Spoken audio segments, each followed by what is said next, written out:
Hey, what's going on, folks? Video we're going to do is Pride DX-300. Haven't ran one of these, haven't owned one of these in a pretty good while. Probably been a few years since I've had one. Ran up on this one. Such good shape, I couldn't pass it up. I mean, it's basically immaculate. It's got a very small bend down here in the corner, and besides that, I don't think there's anything wrong with it. First thing you'll notice, if you've ever had a Pride 300, you'll know that the blower is usually really noisy on it. They tick. You can hear them run in the background. Somebody's running one, you can hear them running, and they tick and click and do all that stuff. This thing, not doing all that. It is as clean inside as it is outside. And I'm seriously contemplating keeping this thing. It runs a single 4CX 250B. You can see it down in there. Usually I'd say don't run over 35 watts in these. They usually do 800. Some people get 1,000 watts out of them with 35 watts drive or so. Low drive tube, 4CX 250B is not made to be driven really hard.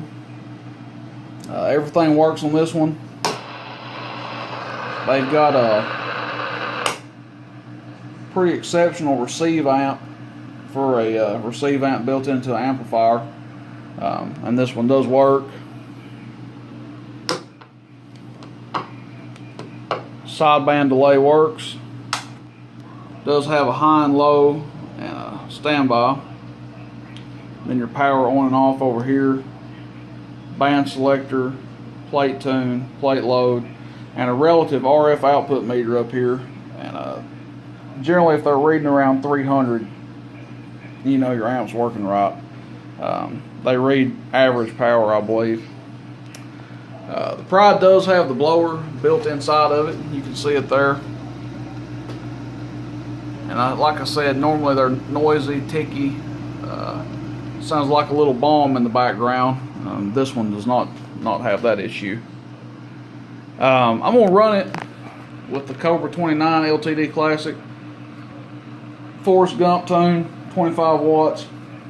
That's about the happy medium on this thing. And I tuned it a minute ago and I think I saw somewhere 600-700 watts. It's about right for 25 watts on this. They'll do a little better with a little more, and with a little bit less they'll do 400 or 500 watts or whatever.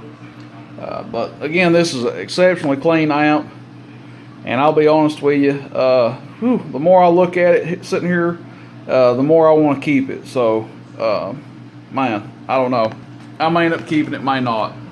I say that about some stuff and then end up selling it, but man, I tell you what, clean Pride like that, I don't know about moving it. We should be basically pre-tuned. They're really touchy to tune. One little turn off and this thing will fall out, so you have to be really careful tuning them. The other one I had was the same way. Audio on, audio. So about 650, 700 watts. That's on high. We're going low here, so it does. Audio 1, 2, 3, audio 1, 2, 3, audio 1, 2, 3. About 400 watts on low. Go back up to high. Shoop. Let's ease back out here. See, we are on high. Now, it has had heavier duty switches put in right here. That is one thing that's been done to it. The switches have been replaced.